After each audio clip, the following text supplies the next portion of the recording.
Wise ninjas বাংলার স্বাগত জানাই। আমি বিদ্যুৎ লেখা। আমরা পড়ব অভিষেক কবিতার প্রচুর এমসিকিউ আজকে থাকছে এই ভিডিওতে, সুতরাং একদম মনোযোগ দিয়ে ভিডিওটা প্রথম থেকে দেখো। পড়ার মাঝখানে মাঝখানে বুঝিয়ে দেব না বোঝা যে অংশগুলো, সহজে ধরতে পারো না যে অংশগুলো, সেই অংশগুলো। তো চলো শুরু করা যাক আজকের পড়াশোনা। নতুন নতুন অনেক মানুষ যুক্ত হচ্ছেন চ্যানেলে, তাদেরকে স্বাগত জানাই, আন্তরিকভাবে কৃতজ্ঞতা জানাই। আরও যুক্ত হন এই চ্যানেলের সঙ্গে, কারণ এমন অনেক ছাত্রছাত্রী আছে যারা ভালোভাবে নির্দেশনা পায় না, আর্থিক কারণে প্রাইভেট টিউটরের কাছে পড়তে পারে না। চাই তাদের কাছে এই পড়াশোনা পৌঁছে যাক, তারা বিশদভাবে সুন্দরভাবে প্রস্তুতি নিতে সক্ষম হোক। তাহলে আর কথা না বাড়িয়ে আজকের পড়াশোনা শুরু করা যাক। অভিষেক কবিতা মাইকেল মধুসূদন দত্তের এক অনবদ্য সৃষ্টি। অভিষেক কবিতা সংগৃহীত হয়েছে মাইকেল মধুসূদন দত্তের মেঘনাদ বধ কাব্য থেকে। চলে আসি এক কথায় উত্তর, যেটা এমসিকিউ, মাল্টিপল চয়েস কোয়েশ্চেন। আমি সরাসরি উত্তরটাই লিখেছি কারণ প্রচুর এমসিকিউ এখানে দিয়েছি, সেই জন্য সরাসরি উত্তরটাই এখানে লিখেছি যাতে সঠিক উত্তরটা চোখে আগে পড়ে। মেঘনাদ বধ কাব্যের প্রকাশকাল 1861 খ্রিস্টাব্দ। অভিষেক শীর্ষক কাব্যাংশটি মেঘনাদ বধ কাব্যের কোন স্বর্গ থেকে গৃহীত? প্রথম স্বর্গ। মহাবাহু হলেন ইন্দ্রজিৎ মেঘনাদ। এ বারতা, এ অদ্ভুত বারতাটি হল বীরবাহুর মৃত্যু। কনক আসন ত্যাজি বীরেন্দ্র কেশরী। বীরেন্দ্র কেশরী হলেন ইন্দ্রজিৎ। ধাত্রী প্রভাসার ছদ্মবেশে ইন্দ্রজিতের কাছে এসেছিলেন দেবী লক্ষ্মী। দশাননাত্মজ হলেন ইন্দ্রজিৎ। দশাননাত্মজ মানে দশানন এর আত্মজ, আত্মজ মানে সন্তান, আত্মজা হলে মেয়ে সন্তান। দশাননাত্মজ হলেন ইন্দ্রজিৎ। হৈমবতী সুত হলেন কার্তিকেয় বা কার্তিক, যেটা থাকবে তাতে ঠিক করবে। বৃহন্নলা রূপী কিরীটি হলেন অর্জুন। বৃহন্নলা নপুংসক সাজতে হয়েছিল অর্জুনকে। রথে চড়ে বীর চূড়ামণি, বীর দর্পে বীর চূড়ামণি বলা হয়েছে ইন্দ্রজিৎকে।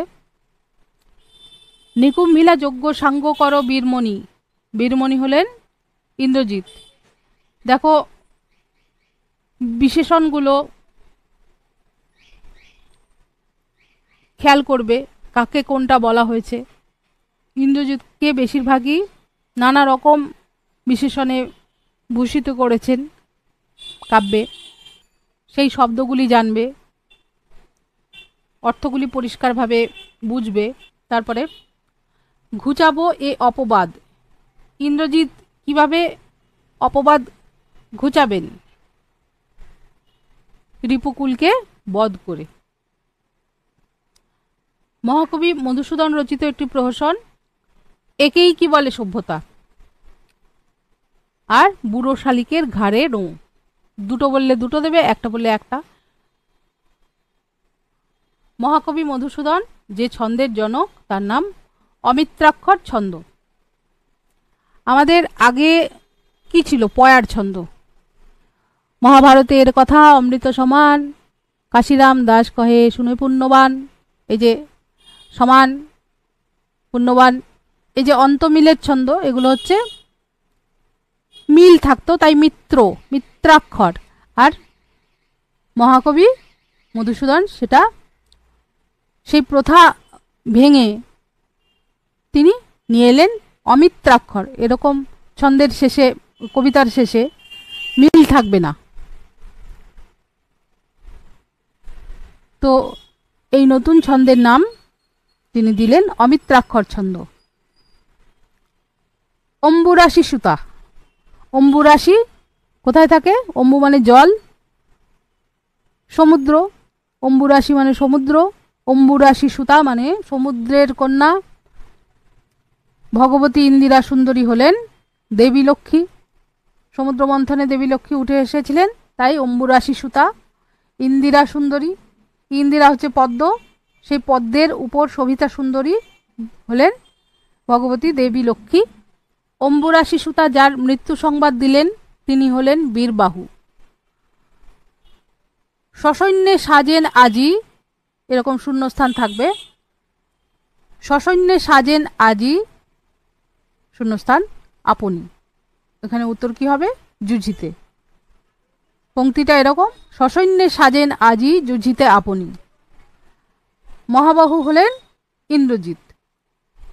শূন্যস্থান সংহারিনু আমি রঘুবরে, উত্তর কি হবে? নিসারণে। নিসারণে সংহারিনু আমি রঘুবরে। বৈরীদল শব্দের অর্থ শত্রুদল। বৈরী মানে শত্রু, বৈরীদল শত্রুদল। বারতা এ অদ্ভুত বারতা, শূন্যস্থান জননী।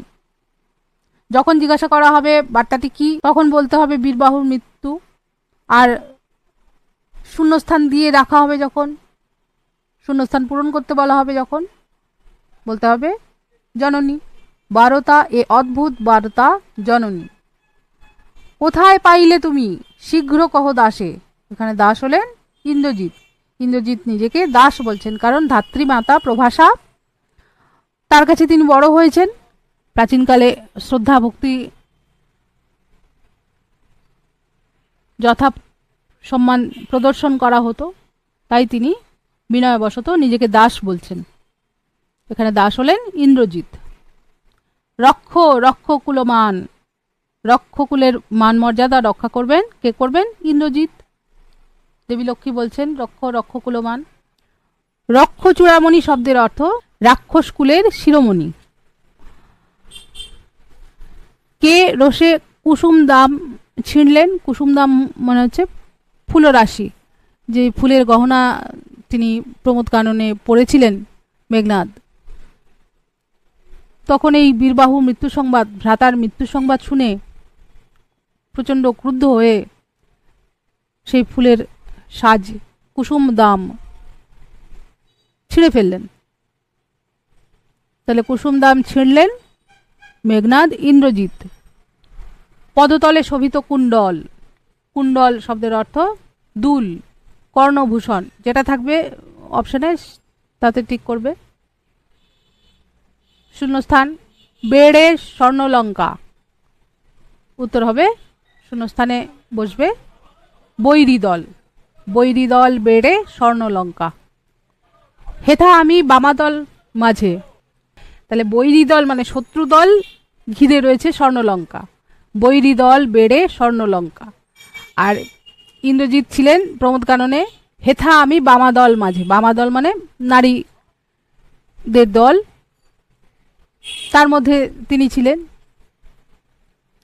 হেথা আমি বামাদল মাঝে, বামা অর্থে, বামা শব্দের অর্থ নারী। তরা করে আনতে বলা হয়েছে রথ, তরা মানে তাড়াতাড়ি, দ্রুত আনতে বলা হয়েছে রথকে। সাজিলা রথীন্দ্রর সব, রথীন্দ্রর সব শব্দের অর্থ, এখানে আমি ইচ্ছা করে অপশানটা দিয়েছি, কেন দিয়েছি বুঝবে। অপশানে কি কি আছে? এক শ্রেষ্ঠ বীর, শ্রেষ্ঠ দেবতা, শ্রেষ্ঠ রথী, শ্রেষ্ঠ অসুর। তো শব্দ পড়েই বোঝা যাচ্ছে রথী নিয়ে ব্যাপার স্যাপার। রথীন্দ্রর সব মানে হচ্ছে রথীন্দ্র যুক্ত ঋষভ, আমি আগে সন্ধি বিচ্ছেদ করে দিয়েছি। তাহলে এখানে উত্তর হবে এই অপশানগুলোর মধ্যে, উত্তরগুলোর মধ্যে সঠিক উত্তর হবে শ্রেষ্ঠ রথী। কিন্তু আবার যদি বলা হয়, আমি এখানে ভেঙেও দিয়েছি, শব্দটা। কবিতায় রথীন্দ্রর সব বলা হয়েছে মেঘনাদ ইন্দ্রজিৎকে। রথী যোগ ইন্দ্র, রথীন্দ্র অর্থাৎ রথীদের মধ্যে শ্রেষ্ঠ রথী। এবার রথীন্দ্রর সব, রথীন্দ্র যুক্ত ঋষভ অর্থাৎ সেই শ্রেষ্ঠ রথীকুলের মধ্যেও শ্রেষ্ঠ, অর্থাৎ রথীন্দ্রকুল শ্রেষ্ঠ হচ্ছেন রথীন্দ্রর সব। সাজিলা রথীন্দ্রর সব বলা হয়, রথীন্দ্রর সব বলা হয়।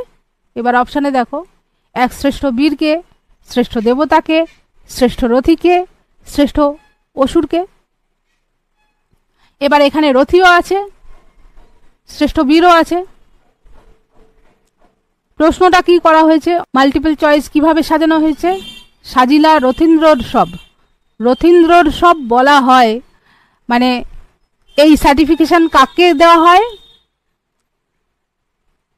শ্রেষ্ঠ রথীকে নয়, কারণ তিনি রথীন্দ্র যারা তাদের মধ্যেও শ্রেষ্ঠ।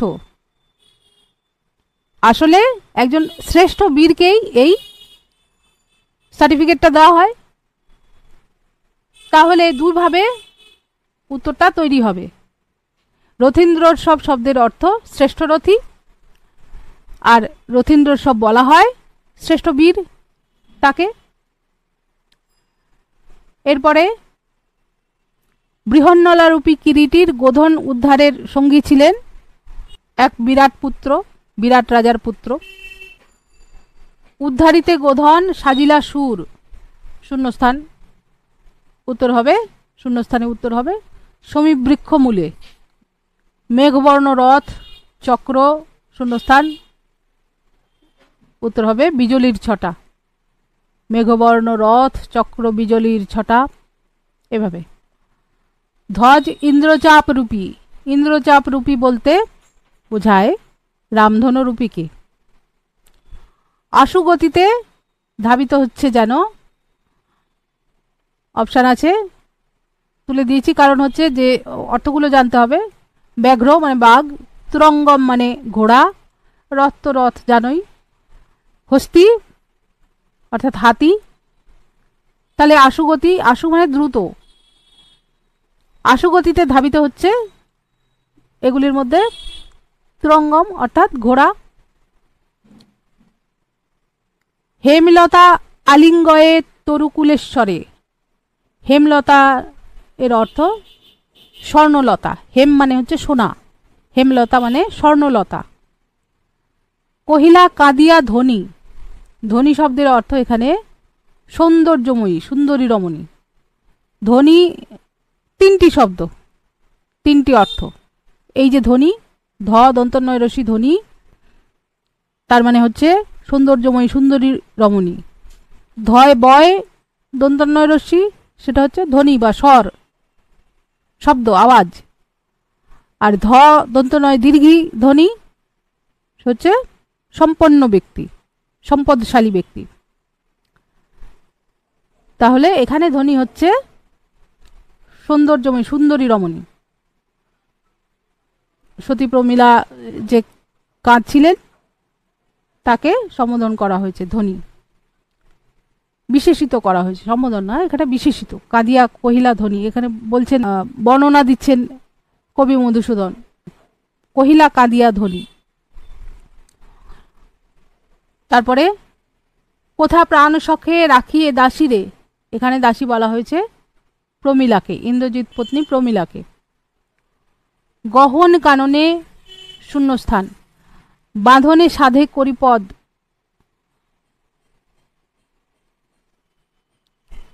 উত্তর হবে শূন্যস্থানে উত্তর হবে ব্রততী।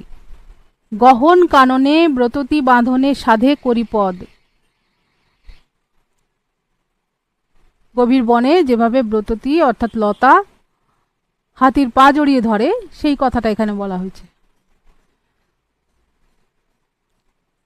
তবে কেন তুমি গুণনিধি, গুণনিধি বলা হয়েছে ইন্দ্রজিৎকে।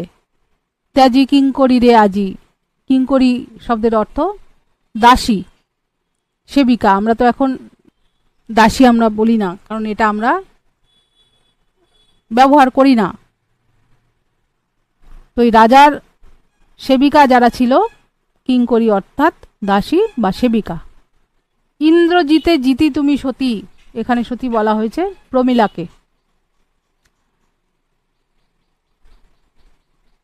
কারণ তিনি পতিপ্রাণা, এক সাধ্বী স্ত্রী, তাই তাকে সতী বলা হচ্ছে। ত্বরায় আমি আসিব ফিরিয়া কল্যাণী, এখানে কল্যাণী বলা হচ্ছে প্রমীলাকে। তাহলে ইন্দ্রজিৎকে এবং প্রমীলাকে কি কি বিশেষণে ভূষিত করা হচ্ছে, কি কি বলে ডাকা হচ্ছে, এগুলো মাথায় রাখতে হবে। যুদ্ধে ইন্দ্রজিৎ নাশ করতে চলেছেন কাকে? রাঘবকে, মানে রামকে, রামচন্দ্রকে। বিদায় দেহ এবে, শূন্যস্থানে উত্তর হবে বিধুমুখী। বিদায় দেহ এবে বিধুমুখী, বিধু মানে চন্দ্র, চন্দ্রমুখী, চন্দ্রাননা। অম্বর উজলি, অম্বর শব্দের অর্থ আকাশ।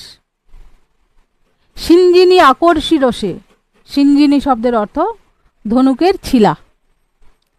প্রথমেই শূন্যস্থান, যথা নাদে মেঘ মাঝে ভৈরবে, উত্তর হবে পক্ষীন্দ্র। পক্ষীন্দ্র যথা নাদে মেঘ মাঝে ভৈরবে, নাদে মানে নাদ করে, আওয়াজ করে, শব্দ করে।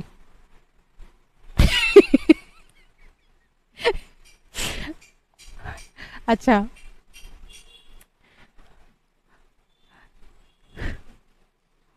উড়িছে কৌশিক ধ্বজ, ধ্বজ শব্দের অর্থ পতাকা। প্রিন্টিং মিস্টেক এমন হয়, অবশ্য আমার লিখতে গিয়েও মানে আসলে আমি বলে বলে টাইপ করি, হ্যাঁ, মানে হাতে টাইপ করতে একটু সময় লাগে, তাই বলে বলে টাইপ করি, আর সেসব নানান শব্দ দেখিয়ে লেখা হয়ে যায়। এই যে কর্বুর দল, হ্যাঁ, আমি যখন বলে বলে টাইপ করি তখন টাইপ হয়ে যাচ্ছে, দেখছি কর্পূর, কর্পূর, কর্পূর তো এক দাহ্য জিনিস, যেটা দিয়ে আমরা পুজোর সময় কর্পূর জ্বালিয়ে আরতি করি, সেই সাদা দাহ্য বস্তু, সেটা হলো কর্পূর। আর এই কর্বুর, কর্বুর হচ্ছে রাক্ষস বৃন্দ। তাহলে নাদিলা কর্বুর দল, কর্বুর দলের অর্থ হচ্ছে রাক্ষস বৃন্দ। তারপর কোথাও যদি মানে বইয়ে দেখতে পাও কর্পূর দল রাক্ষস বৃন্দ, কিন্তু কর্পূরের মতো উড়ে যাবে, তাহলে নাদিলা কর্বুর দল, কর্বুর দল অর্থে শব্দটির অর্থ হচ্ছে রাক্ষস বৃন্দ। মরে পুনরায় বেঁচে উঠেছে কে? রাঘব, মানে রামচন্দ্র। মাইকেল মধুসূদন তিনি ছিলেন মহাপণ্ডিত, তাই এই মহাকাব্যিক যে পরিবেশ সংলাপ, সেটা সৃষ্টি করতে গিয়ে তাকে প্রকৃত সত্যিকার অর্থে রচনা করতে গিয়ে তিনি এই শব্দগুলিকে, সংস্কৃত ভাষা শব্দগুলিকে সরাসরি ব্যবহার করেছেন।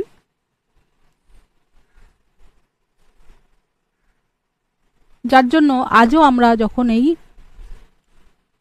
মেঘনাদ বধ কাব্য পড়ি, তখন সেই খাঁটি মহাকাব্যিক পরিবেশটির আমরা স্বাদ নিতে পারি। আমরা এই আধুনিক যুগে বসেও সেই যুগে পৌঁছে যেতে পারি। মাইকেল মধুসূদন দত্ত সেই উদ্দেশ্যেই এইভাবে উপমা অলঙ্কারে রসসিক্ত করেছেন কাব্যটিকে।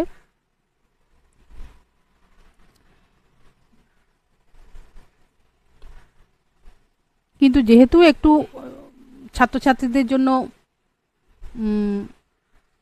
অর্থবোধ একটু কঠিন মনে হয়, এমসিকিউর উপরে নজর রাখতে বলছি আমি। কারণ এখানেই কথায় কথায় তুমি ওই উত্তরটা তৈরি করে নিতে পারবে, মনে মনে তোমার উত্তরটা তৈরি হয়ে যাবে। সেই জন্যই প্রচুর পরিমাণে এমসিকিউ তোমাদের দিয়ে দিলাম এখানে। সেই জন্যই শুধুমাত্র আজকের পড়াশোনায় এমসিকিউর উপরে জোর দিয়েছি। তোমরা ভিডিওটা বারবার শোনো, অর্থগুলি বোঝো, মনে রাখো। আশা করি তোমাদের পরীক্ষা খুবই ভালো হবে। তাহলে আজ এতটুকুই, ভিডিও থেকে নোট করে নাও, বারবার শুনে অর্থ বুঝে নাও, পড়ে বারবার লিখে অভ্যাস করো। আর তোমাদের জন্য অনেক কিছু থেকে বাছাই করে সার যেটুকু তোমাদের কাজে লাগবে, যে জ্ঞান তোমাদের দক্ষ করবে, সেটা তোমাদের জন্য নিয়ে আসি অনেক কিছু থেকে, উপস্থাপন করি ভিডিওর মাধ্যমে। ভিডিও লাইক করো, সাবস্ক্রাইব করো। বুঝতেই পারেন আমি উৎসাহিত হই যদি আপনাদের সক্রিয় যোগ ঘটে এই শর্টস এবং ভিডিওর মাধ্যমে আমি উৎসাহ পাই। তাই অবশ্যই কমেন্টের মাধ্যমে মতামত জানাও। দেখা হচ্ছে পরের ভিডিওতে। অবশ্যই জানাবেন, ছাত্রছাত্রীরা তোমরাও জানিও আমার ভিডিও কেমন লাগছে। আজকের মতো তাহলে এইটুকুই। ভালো থেকো, ভালো থাকুন সবাই।